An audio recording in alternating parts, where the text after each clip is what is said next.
very much, Mr. Mayor and councillors. So the the quarter two is part-way through this year. We probably won't get a really good feel for how things are tracking until we start to look at quarter three, which we're in now, and we'll get a better flavour of where we might be at.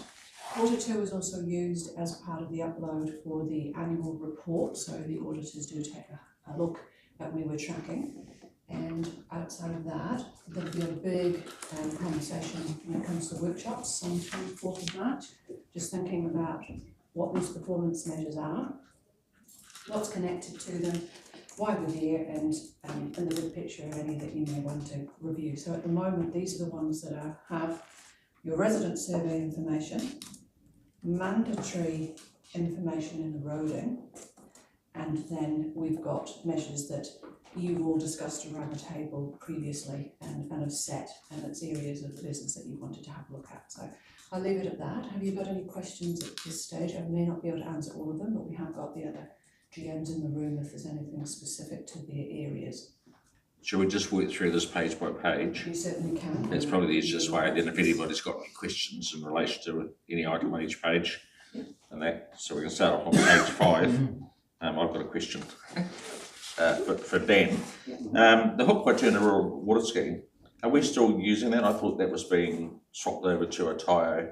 It is. It is. It is. Yeah. So we're just signed about to sign the contract for building the second treatment plant at TIO, and then there's a pipeline that connects that to Hook Waituna. So once that happens, the Hook Waituna will no longer it'll cease to exist, will it? Effectively, yeah. So we won't be monitoring, or it won't be a performance measure as we move forward, will it? Depends how we register the scheme. Right. We can leave them registered independently. Right. Or we can combine them. So that's one of the opportunities to look at as part of the research. Yeah. Okay. Right. Cool. It will all go green, won't it? Yes. Yeah. That's the big thing. That's the plan. Yeah, that's what we want, all green. And if I come through the chair, this quarter 3 and 4 will be the last time you will see any information about water within these measurements. They will come separately as part of the water committee after this. Okay. Page 6. Any questions?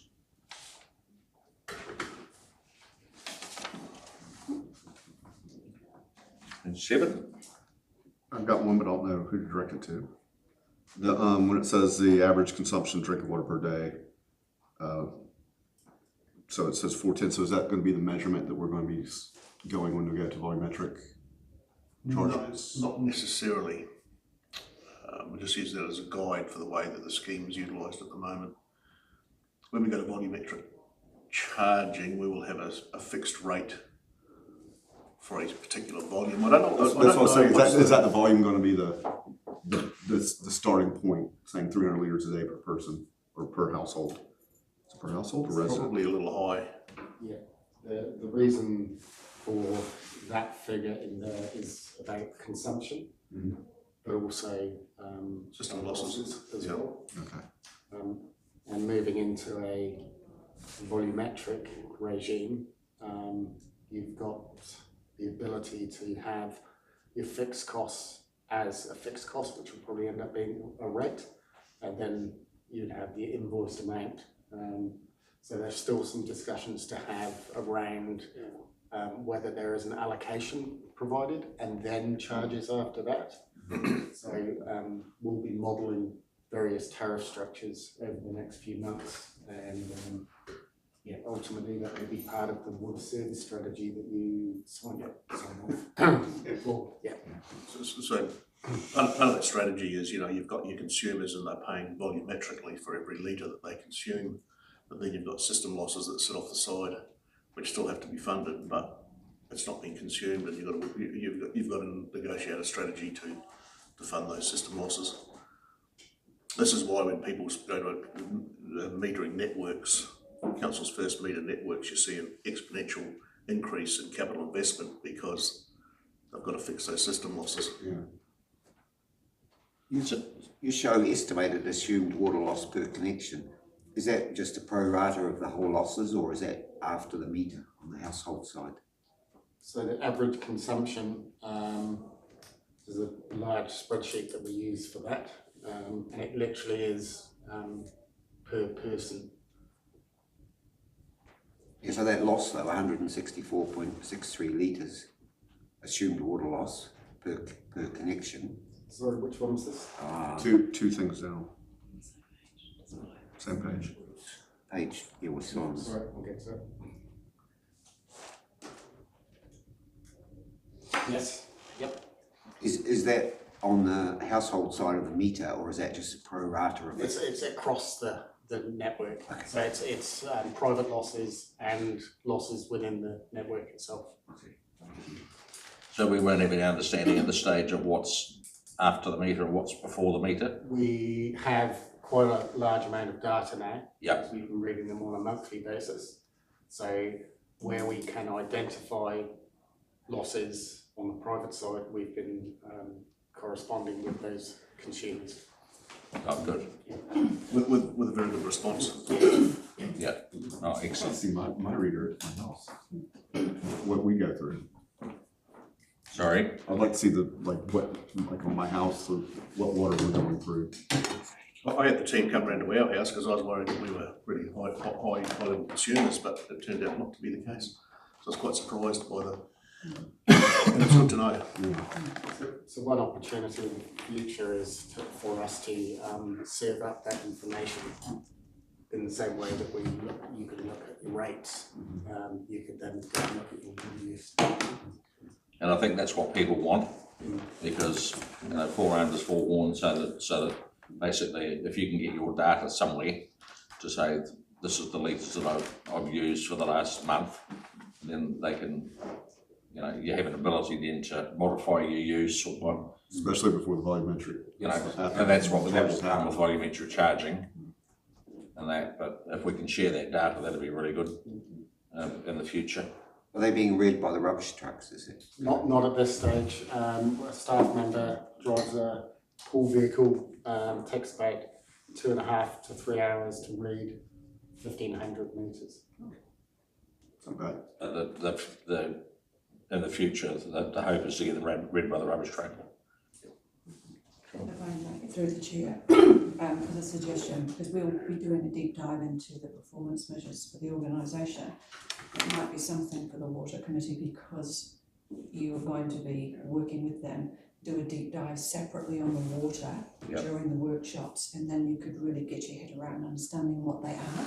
Some of them are mandatory, what they're there for, and then have that deeper conversation, because it won't happen during the LTP performance measures, but it might be something that you think about, especially. Stu, I see the target in the LTP is to get to under 300 litres a day. Is that nationally? Per person. What's per person? Yeah. Does that sort of see nationally to be the benchmark? Well, look, globally, you'd be surprised to know that it should be around 145. Yeah, these seems huge, these numbers. But we're starting from a long way back. So some of the councils that I have walked into and led on with very low investments in infrastructure, you see some per person rates up around 11 to 1,500 a day. So look, to be honest, I think Australia at the moment works on about 220, 240. If you can stick below that, or that's sort of like your target, that's your guide to get to. Because some of the stuff that we will get into later, once we get sort of further through this capital investment, is we'll start to look at other strategies around water-wise, water as a precious resource, all these types of things. Some of it's fun, dog and a parent, for example. Get your kids to make sure that there's nobody inside, nobody in the shower, dishwasher's not on, so no water use. Go out to your meter, is it moving? If it's moving, you've got a leak. Go find it, because you're paying for it. So all of these strategies will follow once we sort of get on top of the sort of larger chunks of capital investment. As Peter says, you can get to 300 by taking out the leaks. Yeah. But you don't know where they are. Well, it could be true main system losses. Yeah. You generally what people say is that you should be able to get down to zero net loss. That's impossible because you've got all sorts of maintenance. You've got scouring of your water mains. I don't know, Dan, but when I was sort of more of in Dan's chair a long time ago, if you got down to between 9 and 12%, that's about as good as you'll ever get of system losses. Will your household consumption be a function of the quality of your water supply? I mean, if you have a high pressure water system, I know like our shower at home is like a water blaster, and obviously that uses a lot of water. If you had lower pressure like some of the other cities, Correct. We use a lot less. Right? Yeah, pressure management is one of the core features of managing a network. Sorry, Dan, you should be answering that. No. It's interesting you say that because we're just putting in pressure reducing valves as we speak. So we've noted that the pressure is far too high in some areas of retention. So we'll manage that pressure down over time.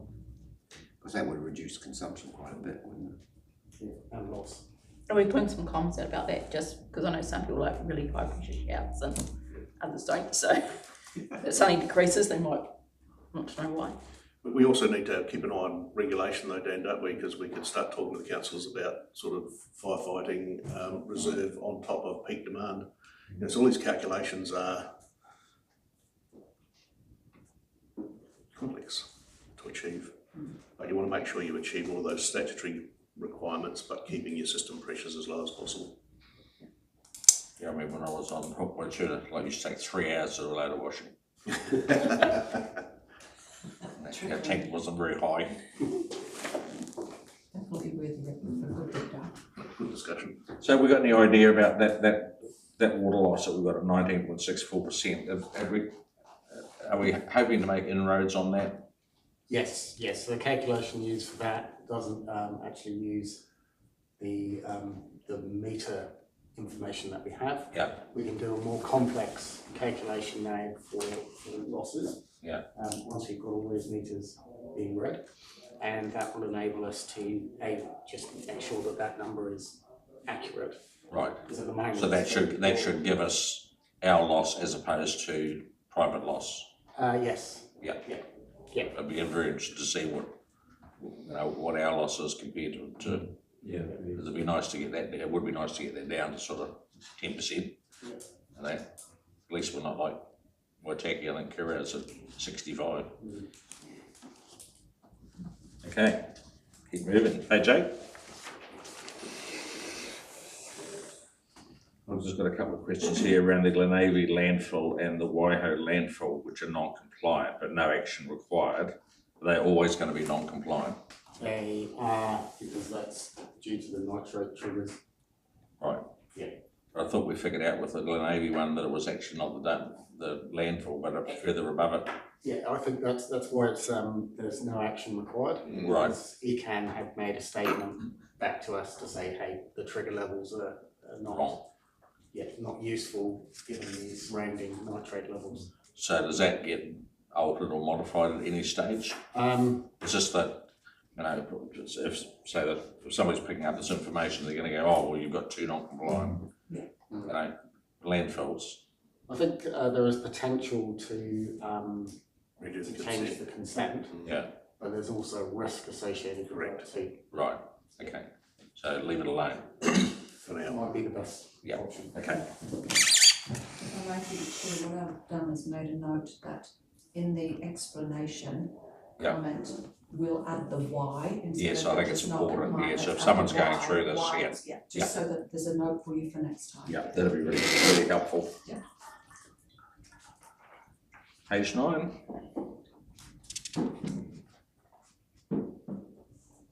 Ten.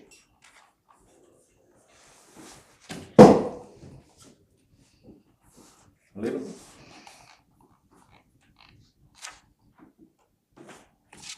12. 13.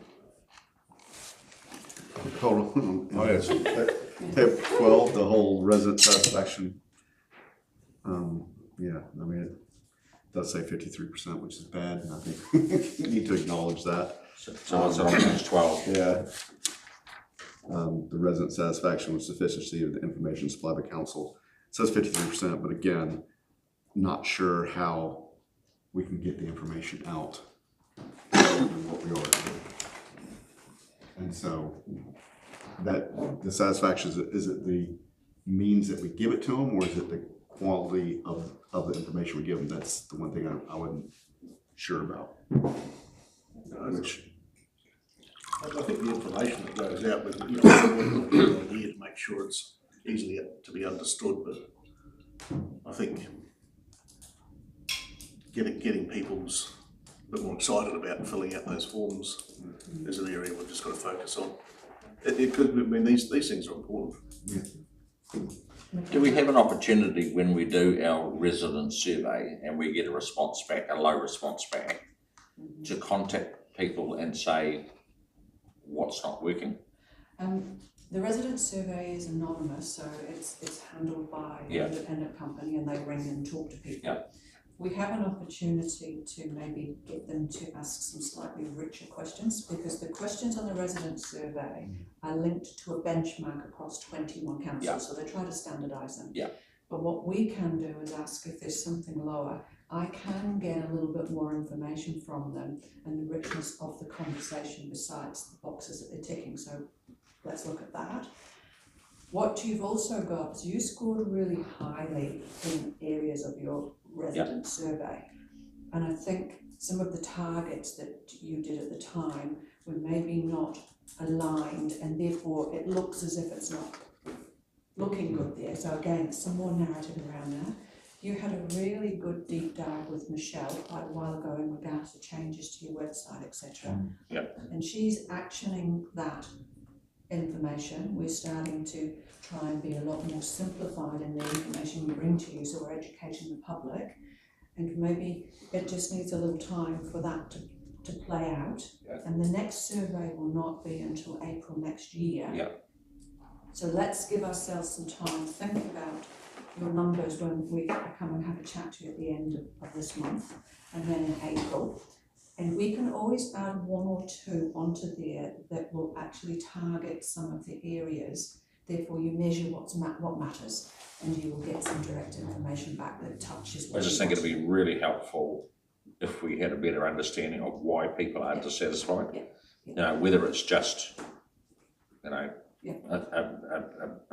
a statement made by someone without any backup, or, and I know there's quite a bit of that. It absolutely can be. And also the important thing about the 2-yearly resident survey is to think about, when they get the phone call in April, what's actually happened in the last 6 months before that phone call, because that's top of mind with your residents.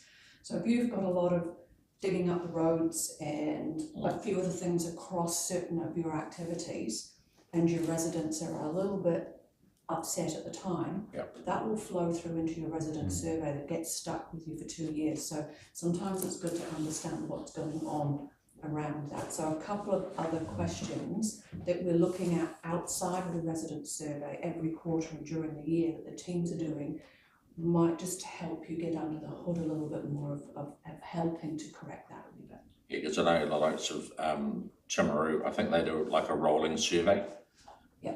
Particularly when it comes to roading, so that you're not getting that exact problem.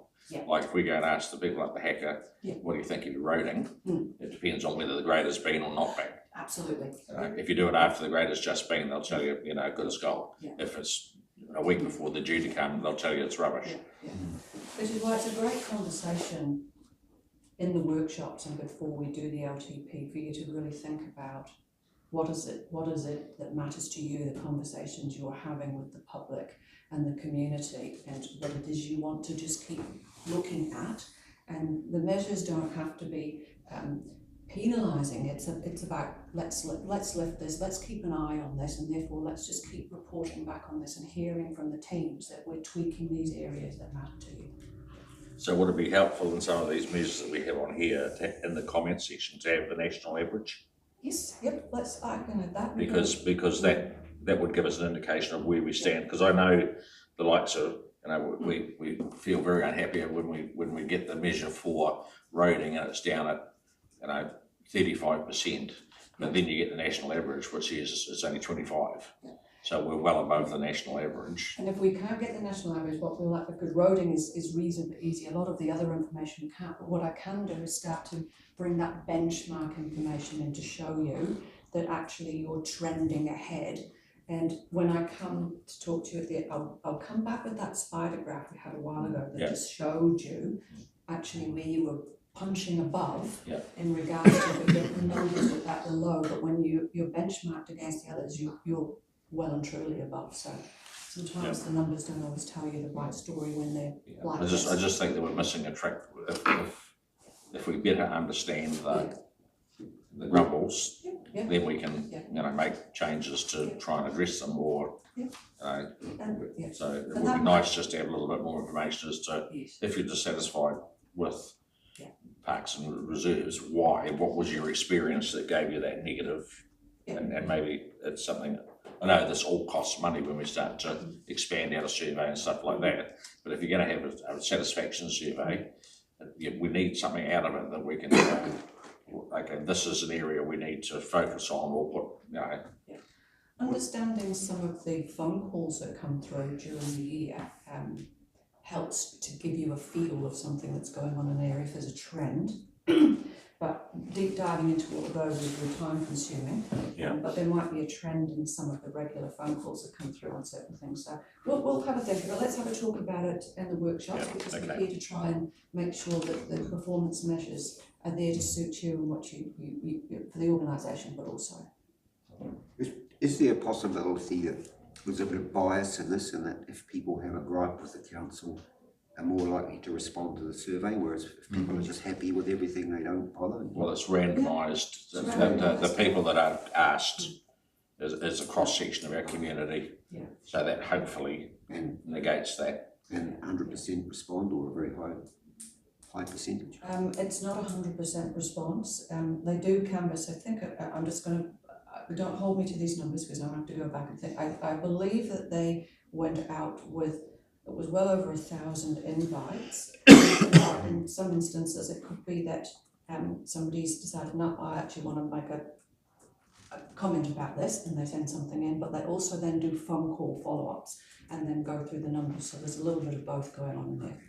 Peter, as opposed to bias with these performance measures, they really are quite subjective. Yes. You will find the majority of people, for example, that fill out these surveys with regards to roads will never lift their approval rating, because they will then get a sense that we're not going to keep improving their roads. What they'll do is they deliberately keep the numbers as low as possible, and they'll tell you this because they want to see continual improvements.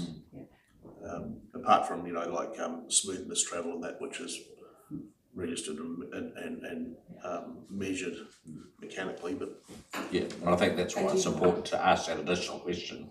Is that if you're dissatisfied with something, tell us about the event that made you dissatisfied. And it could be that you will get, when you start asking people the hard questions, they'll say, oh well, it's just a general feeling. Like, well, as opposed to an incident or an experience that they had. That's like, I remember a few years ago we did the resident survey, and are you satisfied with this? Oh no, I'm not satisfied with it at all. And they were, did you use the service? No. Well, how can you? That was made us look really bad. And when you actually dig into the data, half the questions people they were asking had never even used the swimming pool, the cemetery, or Right, we'll keep moving. So page 13.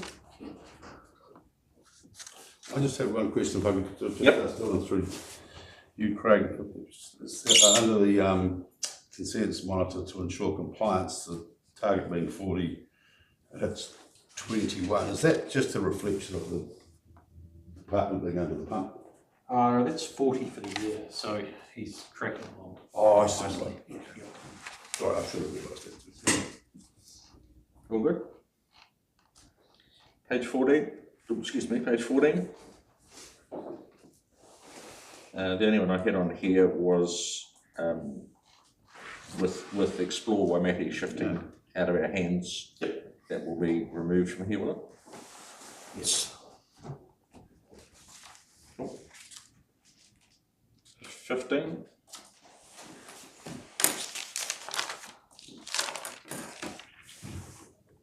Oh, hold on, sorry, on 14. Yep. Just another thing, we need to be better at letting people know that the grants are going. That's just, I know how it is, but it's one of those things where if people knew about it, we talk to people and say, hey, these grants are open, apply for it because the money's there. We need to use it. That's our job. Yeah. Get out there, start pushing the grounds, telling people, because I know it's the same, you know, every year we go through with the creative communities one, and you know, some years you'll get 2 applications and other years we'll get none. It's always, you know, and explaining to people that this is, well, free money, it's government money, it's not rate money, which is always the one that they should get into.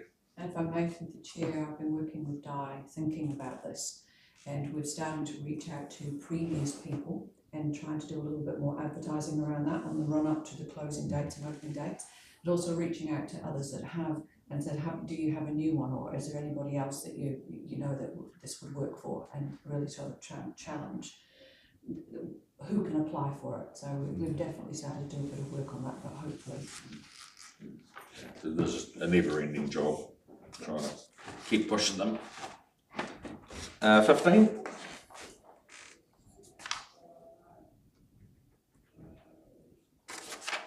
And that's us.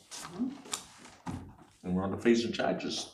And if I may, can I just do a very blatant shout out for the event centre today, because it's the start of your community social morning at 10 o'clock. And I just swept through the building this morning, and the team have set everything up, and the function room with all of the games and the teas and the coffees, and the books that now come from the library, etc. It looks absolutely amazing. We've had quite a few people walking in telling us that they're going to be here today. Oh, good. And so it's every Tuesday going forward from 10 o'clock until 12. If any of you are free, you want to drop in, please feel free to go. I think we're going to start to, could get really interesting over the next while. We're quite excited. Oh, that's great. So appreciate that. Great. Use better. Use more. Thank you. Thanks. Good help. Thank you.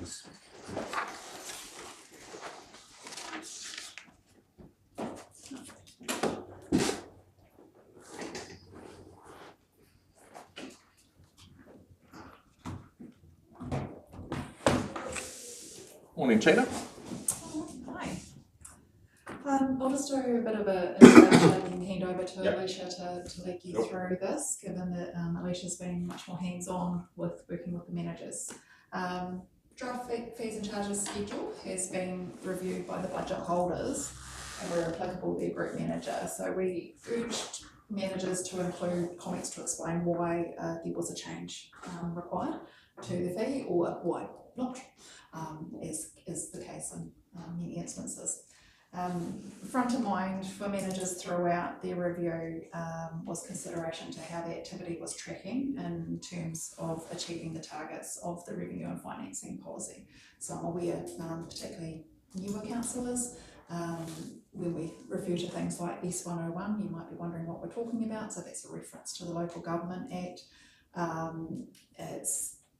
We've included a summary attached to this agenda item, which has what was set in the long-term plan as per the desired target of fees and charges, so the percentage of that activity to be funded through fees and charges, with the balance therefore coming from rates. And we've got the 3 years alongside that to sort of show how things are tracking. So managers have that information, and that will have no doubt influenced what their proposals are with the fees and charges.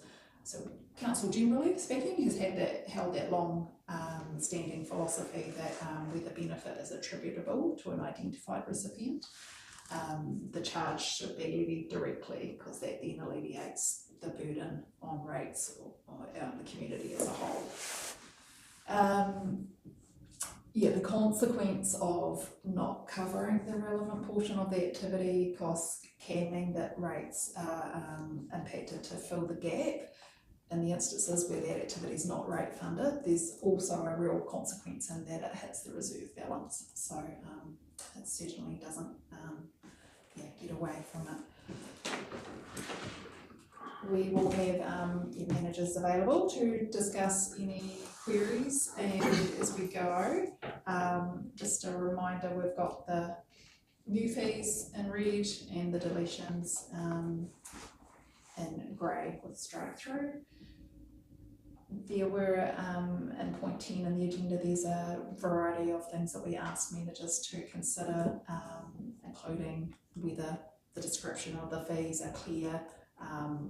Where Alicia and I come in is that we check that things appear to be consistent across the entire schedule for the whole of council. So yeah, there's a reminder of the sorts of things that we ask the managers to consider.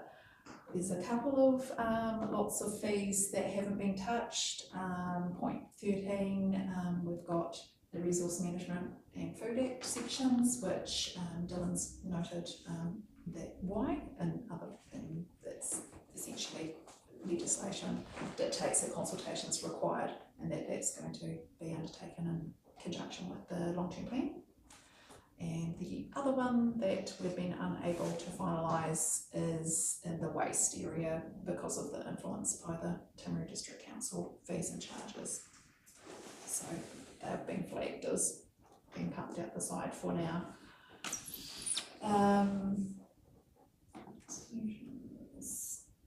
So essentially adoption should occur by 30 June, can occur earlier. And today we're really looking for initially the feedback on the fees and charges that are as they're presented, and then council's direction on how you would like those fees and charges communicated and how that fits in conjunction with the timing of adoption. So that's me for the intro. So if I hand over to Alicia, do you want to walk through the sections? Good morning everybody again. So I'm using my Excel spreadsheet, so forgive me if I don't get the page numbers quite right. So the first page we'll start with water, and so I believe it's page 19. Is there any questions for page 19? There's a few increases, as you'll see, and one wording change there. And equally, if there's comments from managers, they can offer them at the appropriate time. I think it just highlights the importance that we need to do that work around the Absolutely. The numbers jump out at you.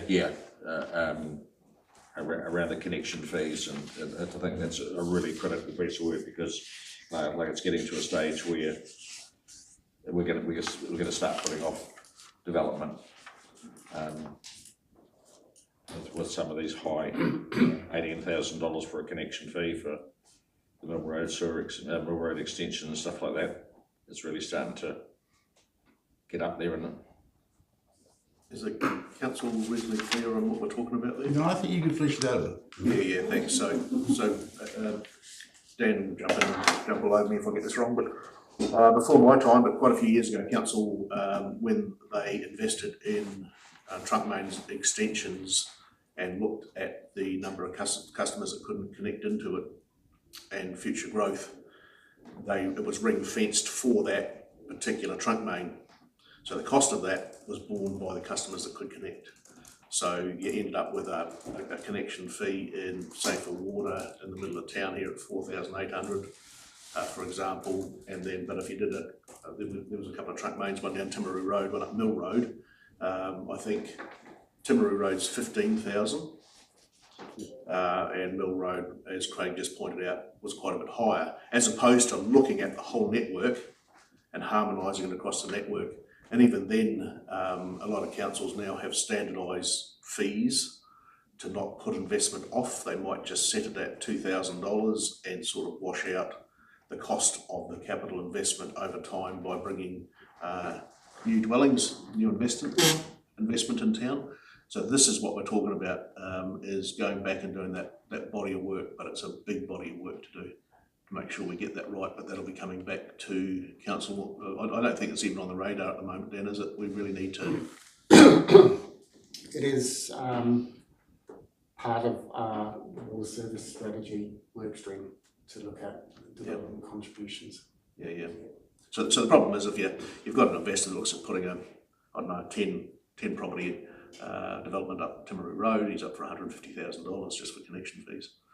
And they'll look at that and go, well, I can't really sort of recover that through my investment. So we need to think long and hard about those charges. We start off by looking at the whole network, and then that includes if you get a certain number of increase in investments or subdivisions, what then triggers an upgrade to the water treatment plant, what triggers an upgrade to the sewage treatment plant, how much capacity we've got before that trigger occurs. You've got to look at overland flows, you've got to get ingress out of your trunk mains going into your sewers, and so it's a large body of work, but when it's done, it's a much better arrangement because those connection fees in some instances are really high compared to our neighbours. So if you have someone coming to want to move to the, South Canterbury, they may make a decision based on that cost. Okay. But like everything, if you give relief to one, you add it to another. So that's the balance. Yeah, like you can see, and that's how you're working toward that. It's, in the end, the burden will be shared. Yes. Less by the developer and more by everybody. Yep. And I guess the theory is if we attract more dwellings, we'd attract more ratepayers, so it spreads the bill. Sure. And that sort of thing. And I know it has been an issue in the past with developers who have said, I'd like to develop 10 sections, but I'm not paying $150,000 to hook up 10 sections, and I'll never get that back on the cost of the sections. And that, so it's something we do with something that's been identified. We do need to look at. Yep. Because you chase them off immediately. Yeah. Well, you can do, and the other complex task within working this out is that at what point do you look at who just paid $15,000 when you make a change? Yeah. And so it's a transition and a phasing in period. There's always going to be some winners and losers. Yeah. And whether it's something that we phase in over a period of years so that it's not quite a point in the sand, and I think this is something you probably phase in over a number of years, rather than saying, well, today it stops, that if you hooked up yesterday, sorry, you're up for 15 grand tomorrow, the neighbour comes and they're up for 3. So I don't know, my thinking is that maybe it's something you phase in over a number of years to try and get it a bit more fair. No, that's right. It's very common. Every council's gone through this, and there's good practice out there which we can follow when we get onto it. Right. Okay, so page 20, it starts at the King Street extension and runs through down to capital contribution. There's a few increases there, and again another wording change. Is there any questions on that page?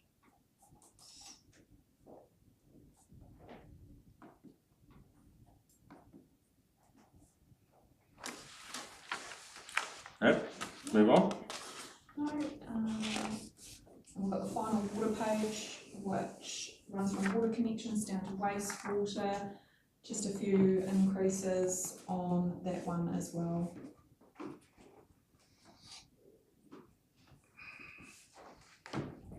Any questions? Sorry, I missed one on page 20. Knew it was somewhere around here.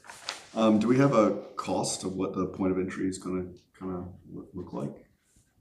For it's any new point of supply. It says will require collision of point entry stuff.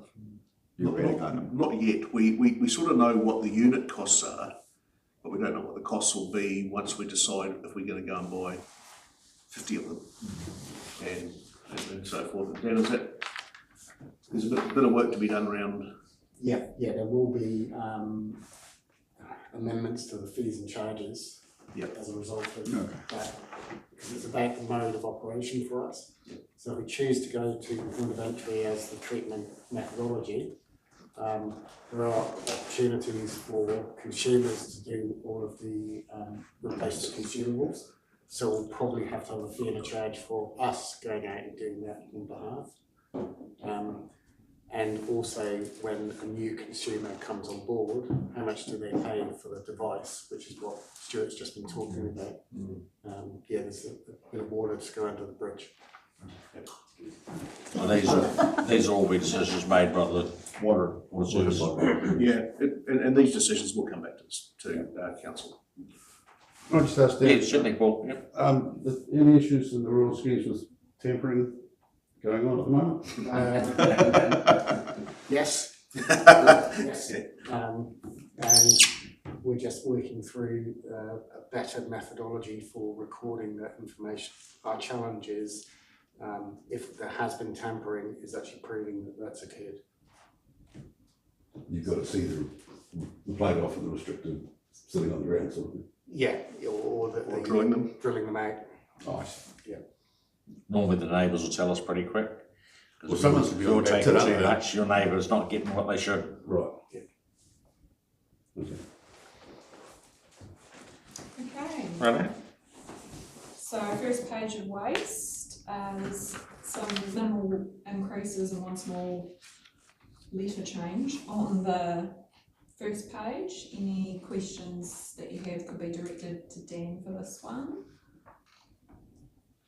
Joe, what page is it on, Alicia? Page number 22. 22? Yep.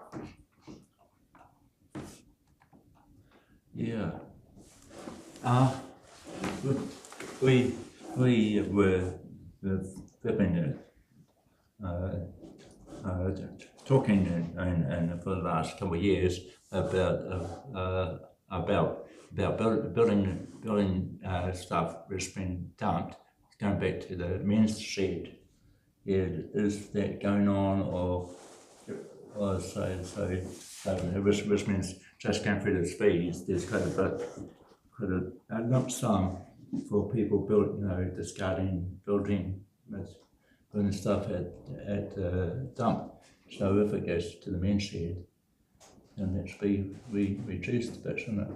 Yeah, I guess I'll speak on behalf of Menshed if that's right, but Menshed's a very, very small group of people and we can only cope with minimal amounts of sort of building debris and stuff like that. And what we have found is people are starting to sort of front up and dump stuff at the property, and we've just got to be very careful about what we can take, because it all requires machining, denailing, and all that sort of stuff.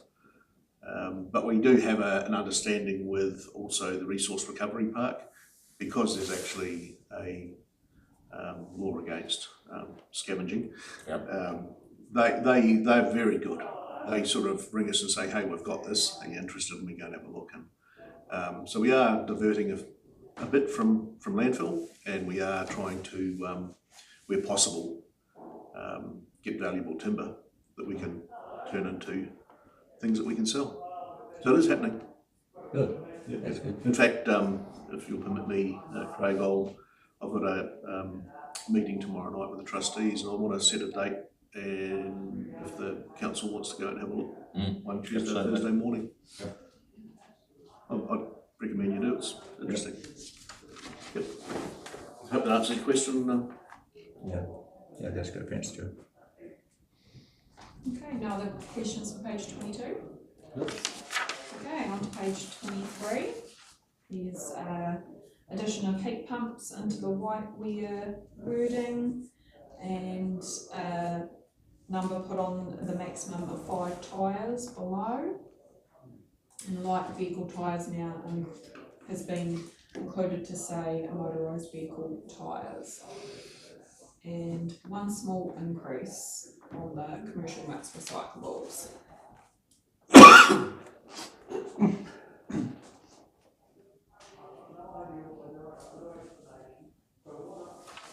Alright, any questions? 24? Okay, 24, roading. Various changes on there and new additions of wording increases. Again, any questions for this could be asked to Dan.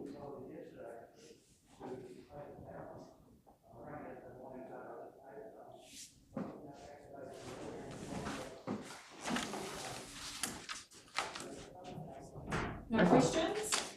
Okay, 25 is roading and footpaths. So there is 3 new charges there at the top with an explanation outside. Also, 2 new charges under application fees. And for vehicle assets, the 2 charges above have been removed to allow for the new charge.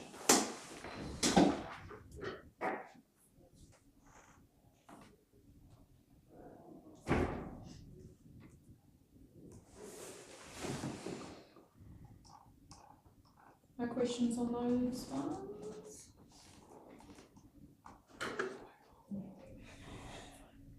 Okay, so we'll just go on to page 26. Excuse me for a minute, sorry. This is the electrician and the power's off at home. Someone broke something. 2 removal fees at the top that are no longer required, and 3 new charges implemented there.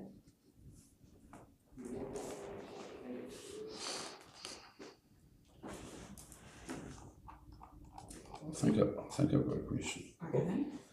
I've just gone back to another page. We're on page 6 currently. 26 there.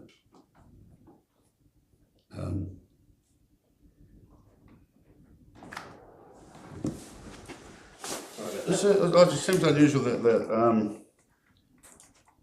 as it reads here, that the roading staff per hour charge out fee is the same as your asset management charge out fee. $165 an hour. And at a comment included a wee note on the agenda that charge out rates is something that we've identified as perhaps the organisational approach hasn't had some time and effort put into ensuring consistency. So that's something we've flagged within the finance area to work with the departments to kind of come up with something that's comparable and then perceivably consistent across the organisation, and that would be something we do for a long term plan. We haven't had enough time to do it for this time round. Yeah. Thanks. Good observation. We have similar. Okay, page 27, nice small one, that's the organisation and governance. No changes really at all there. So if there's any questions, we can take them. And we like no changes. It's always a good one. Yeah. Nice and quick. Okay, so we'll go on to planning and reg. That is page number 28. Some minor changes there in red, otherwise on the first page no increases.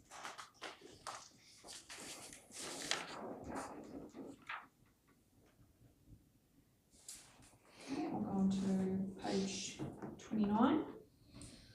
The only one to really highlight on here is a new additional fee under building consent fees, where processing time has exceeded 3 hours.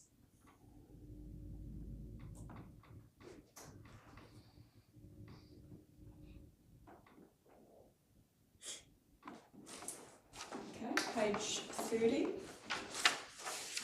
Selection of new fees being added in there under various headings, but no increases on the standing fees that were already in place.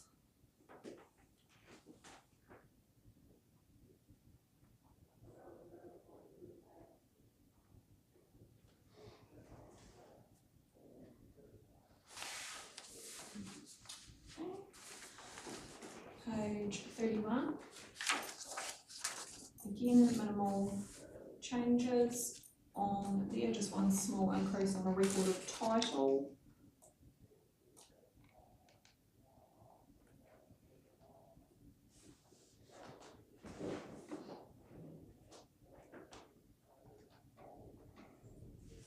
And page 32. Resource consent applications. No changes there. Just one removal of the environmental services licensing hairdresser fee.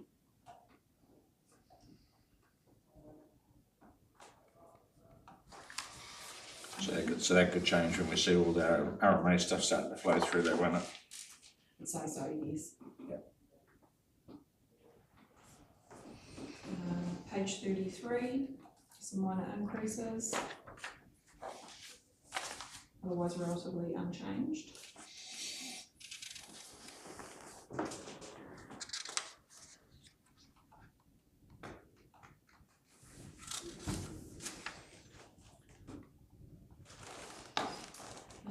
Page 34. It's been a small increase in the domestic food business levy and a decrease with the NPI database license charge, which Dylan could talk to more if you have any questions on that one.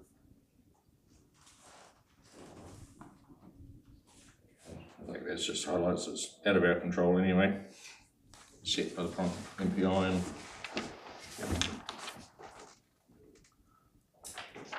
Page 35 again, relatively unchanged.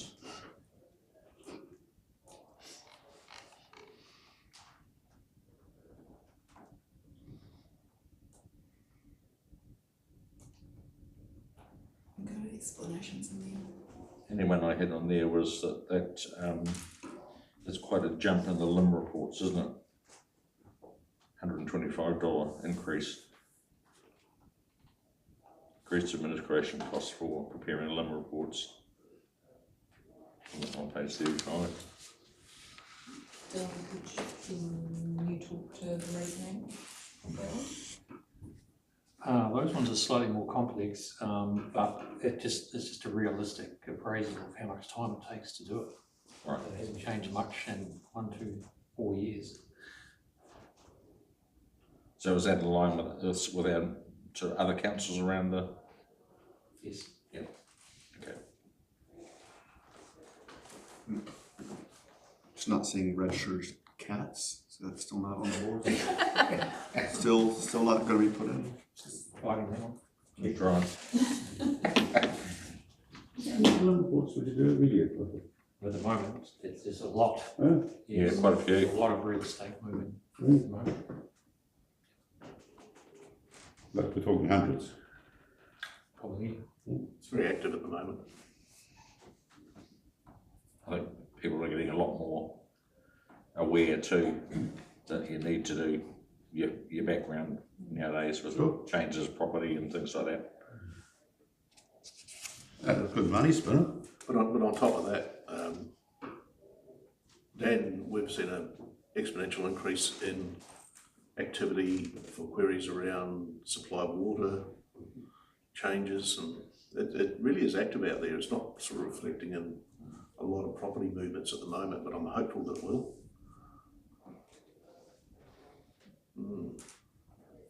But those costs will only be covering staff time, won't they? Yep. So we don't make any money out of it. That's only just, you're clawing back basically, that's it. Yeah, and listen, it's really important that if you want one, that you pay for it, that it's not, the general ratepayer is not subsidising it. I don't. Okay, final page of planning and reg is page 36, and no changes on that page. What's an amusement device? Oh, yeah. Is that, I mean, can you please answer that for me? The train at Bushtown. So that, okay, so then there's a fee if you have two trains. The merry-go-rounds at the Rodeo, if you're still living there. It's not what you thought. Big money. No, not. Well, no, I wasn't sure if it was like a video, like a, I don't know. To be honest, Like- we might look at that next year because the last experience with licensing and writing permits for them was took up a lot of time. Yeah. And it was just over the weekend. Okay, page 37, community services. This includes the library and economic development, which library can be referred to Nicole. Very minor changes in there, and the printing for the library is consistent with the printing at the front desk that Tracy would do.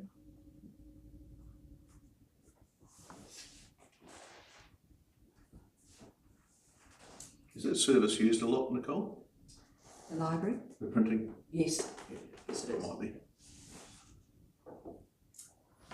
Okay, if there's no questions, we'll move on to community facilities, which is page 38, and starts off with camping.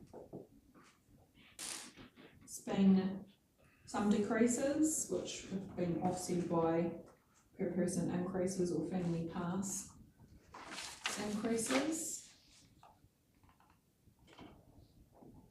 Any questions for these that could be referred to Dan?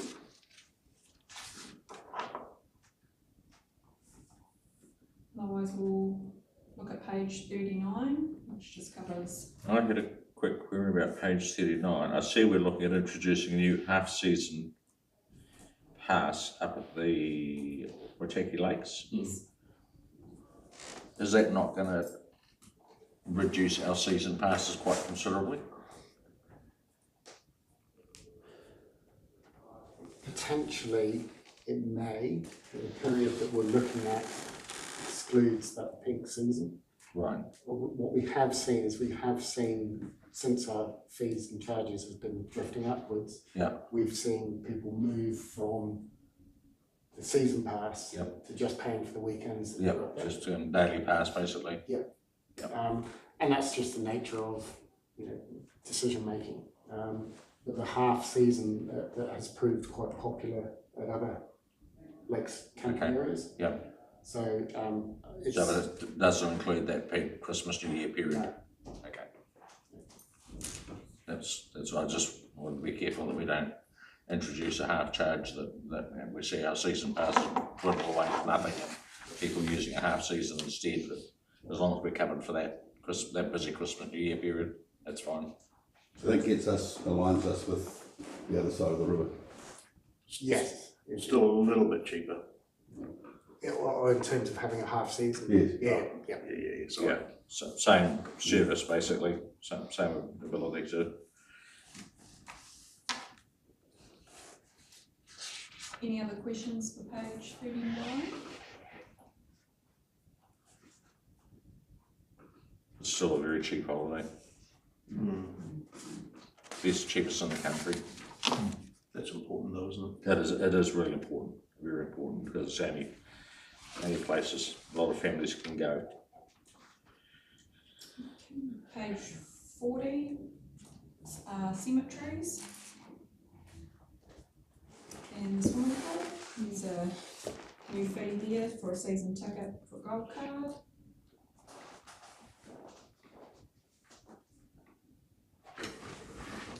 I nearly qualified. Okay. I nearly qualified for the goal. Any questions on page 40? Okay, page 41. That's my bonds. So we've got the end piece of the parks and reserves there, and the beginning of the Waimate Event Centre, which you'll see there's new fee under casual session. We had any time enough to see whether this has been effective or how it's going? We're just starting with the $2 casual, the community That's just beginning. today, and the $2 charges for the children, school age, is really starting to take off now. Yeah, we're getting a lot of interest and some bookings in the evenings and some repeat certain days during the week. Really good badminton players coming through, with a lot of basketball happening. Cricket have come back inside. We had tennis in there, so it's actually starting to move.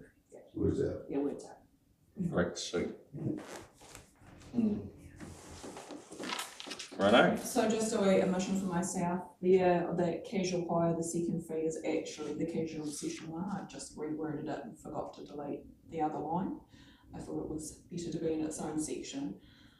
So I will delete that off. Cool. Page 42, it's just the deletion there of the catering list. An increase of the return of the electronic key tags for the squash area and gym. And the offices have been removed. The downstairs ones, they're no longer available for use, and just a wee wording change for the community housing.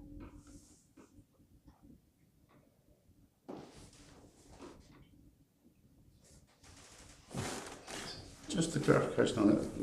So now if you want to hire the event centre, you can't cater out of it? You can cater, we just don't, we won't provide a list of caterers. Oh, I see.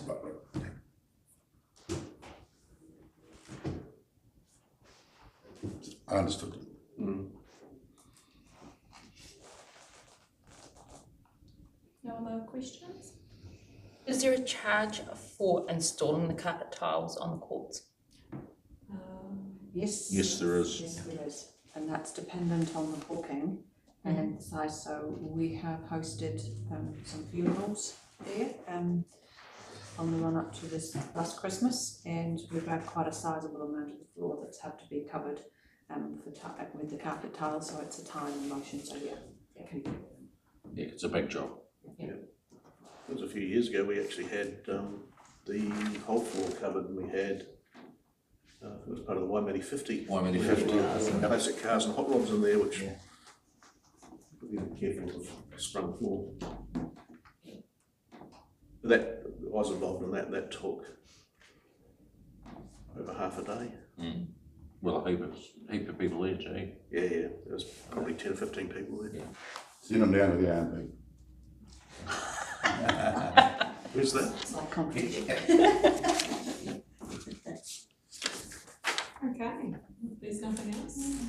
So other than the duplicated fee that Alicia can remove one of those, not sensing that there's anything other than endorsement for what you've got in front of you as proposed.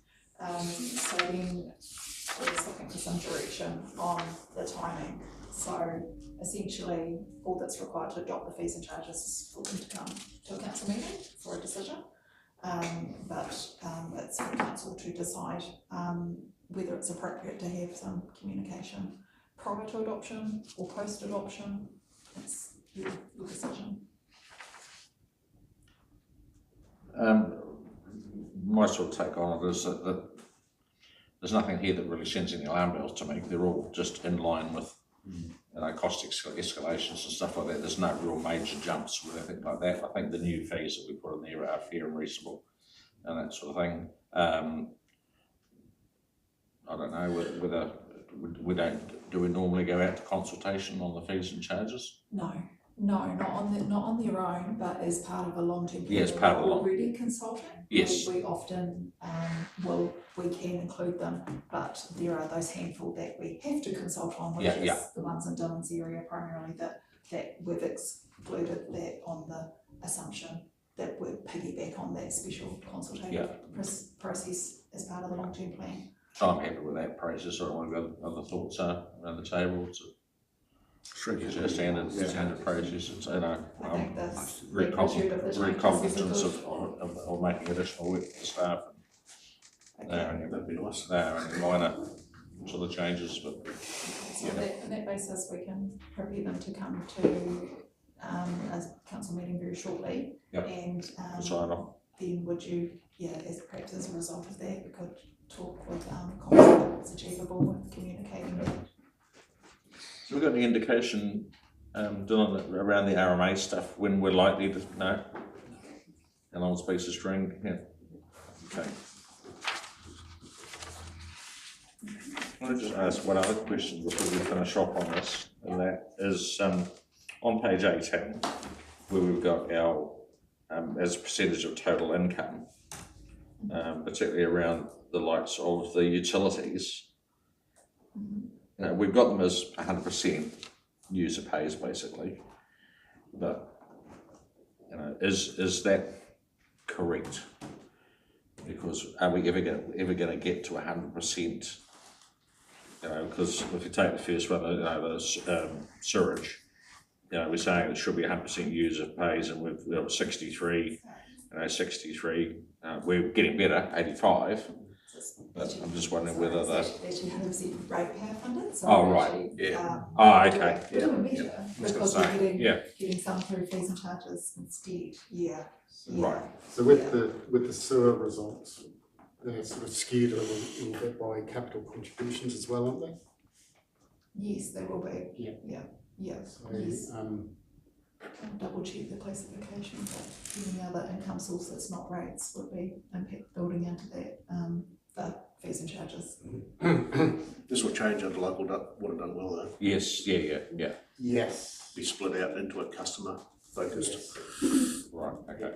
So the decisions around volumetric charging Yeah. will definitely influence that. Okay, cool. That clarifies it for me. Thank you. Awesome. There's one more item, but it's whether you want to have a break for. Yeah, we'll have a break for a cup of tea, and then we'll come back and do the representation. Okay, we'll just